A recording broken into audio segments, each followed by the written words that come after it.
Pernah kebayang nggak gimana ceritanya sebuah sistem pemikiran hukum bisa tetap relevan setelah lebih dari 1000 tahun? Nah, itulah kerennya mazhab Syafi'i. Ini bukan cuma soal aturan kaku dari satu orang loh, tapi ini soal tradisi intelektual yang hidup, yang terus-menerus berdialog, berdebat, dan ya, berevolusi. Yuk kita bedah bareng-bareng perjalanannya. Kita langsung masuk ke intinya ya. Coba bayangin, apa yang terjadi kalau seorang pemikir jenius tiba-tiba mengubah pandangannya sendiri? Wah, ini bukan tanda pelin-pelan, sama sekali bukan. Justru, ini adalah jantung dari kisah luar biasa Imam Asy-Syafi'i dan gimana pemikiran beliau berkembang jadi mazhab yang kita kenal sampai sekarang. Oke, jadi pusat ceritanya ya ada di sang pendiri, Imam Asy-Syafi'i. Dan yang unik banget dari beliau, perjalanan intelektualnya itu kebagi jadi dua fase utama. Nah, dua fase ini melahirkan dua versi pandangan hukum yang berbeda. Orang-orang mengenalnya sebagai pandangan lama dan tentu saja pandangan baru. Terus, bedanya apa dong? Gini, pandangan yang lama atau istilahnya Qaul Qadim itu lahir pas beliau tinggal di Baghdad, Irak. Semuanya tertuang di kitab Al-Hujjah. Tapi, ceritanya berubah total waktu beliau pindah ke Mesir. Di sana beliau seakan-akan mereview ulang semuanya dari awal. Dan dari situlah lahir Qaul Jadid, pandangan baru yang beliau tulis di mahakaryanya Al-Um. Dan ini bukan cuma editan kecil-kecilan ya, ini revisi yang fundamental banget. Nah, ini kan bikin penasaran ya. Apa sih yang mendorong revisi sebesar ini? Kenapa seorang imam sekelas Asy-Syafi'i merasa harus gitu mengubah pandangan yang udah matang? Jawabannya ternyata ada di lingkungan dan ilmu baru yang beliau temukan. Jadi, intinya begini. Imam Asy-Syafi'i itu nggak mikir di ruang hampa. Waktu di Mesir, beliau ketemu banyak hal baru. Adat istiadat yang beda, hadis-hadis baru yang ternyata lebih kuat, bahkan cuaca dan kondisi geografis yang beda. Plus, beliau juga sering banget diskusi sama ulama dari mazhab lain, kayak Maliki dan Hanafi. Semua ini memperkaya wawasannya dan mendorong beliau buat, ya, menyempurnakan lagi kerangka berpikirnya. Nah, ini poin yang krusial banget buat kita pahami. Perubahan ini tuh bukan tanda keraguan, tapi justru bukti kedewasaan intelektual. Seperti yang dibilang di sini, Qaul Jadid itu hasil dari penyempurnaan pemikiran dalam waktu yang lama.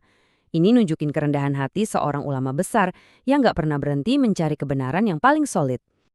Oke, coba kita rekap. Sekarang kita punya dua pandangan dari Imam Syafi'i sendiri, belum lagi ditambah pendapat dari murid-muridnya selama ratusan tahun. Wah, gimana cara ngaturnya biar nggak pusing dan berantakan? Nah, disinilah kejeniusan para ulama Syafi'iyah kelihatan. Mereka bikin sebuah sistem yang canggih buat menavigasi semua perbedaan pendapat ini. Kuncinya itu ada di sesuatu yang disebut istilah. Anggap aja ini semacam kamus atau toolkit khusus buat para ulama. Isinya terminologi teknis yang dipakai buat menimbang, meranking, dan akhirnya milih mana nih pendapat yang paling kuat dan bisa dipegang di dalam mazhab. Coba deh lihat tabel ini. Kelihatan kan ada level-levelnya? Istilah kayak Al-Azhar sama Al-Masyhur itu dipakai kalau lagi bandingin dua pendapat dari Imam Asy-Syafi'i sendiri. Tapi kalau yang dibandingin itu pendapat para pengikutnya, istilahnya beda lagi. Pakainya Al-Ashah dan Asy-Syahih. Keren kan? Ini sistem yang cerdas banget buat memetakan dari mana pendapat itu datang dan seberapa kuat dasarnya. Dan ceritanya nggak berhenti di Imam Asy-Syafi'i aja loh, justru sebaliknya. Warisan beliau itu dilanjutkan, disaring lagi, terus disusun dengan super sistematis oleh generasi ulama-ulama jenius setelahnya. Lihat deh timeline ini. Ini kayak estafet pemikiran yang nggak putus selama berabad-abad. Dimulai dari fondasi yang diletakkan Imam Asy-Syafi'i, tongkat estafetnya lalu dipegang sama tokoh-tokoh besar kayak Imam Al-Ghazali, terus puncaknya ada di dua syekh, yaitu Imam Ar-Rafi'i dan Imam An-Nawawi, yang benar-benar menyusun dan merapikan ribuan pendapat jadi satu sistem yang utuh dan jelas. Nah, dari semua nama besar itu, dua nama ini, Ar-Rafi'i dan An-Nawawi, perannya sentral banget. Bisa dibilang mereka ini adalah editor utamanya mazhab Syafi'i. Karya-karya mereka lah yang jadi pegangan utama untuk menentukan, oke, ini pendapat yang paling kuat di mazhab. Dan prosesnya tuh rapi banget. Ada hierarkinya. Aturan mainnya jelas. Nomor satu, apa yang disepakati oleh dua syekh tadi, itulah pendapat yang paling top.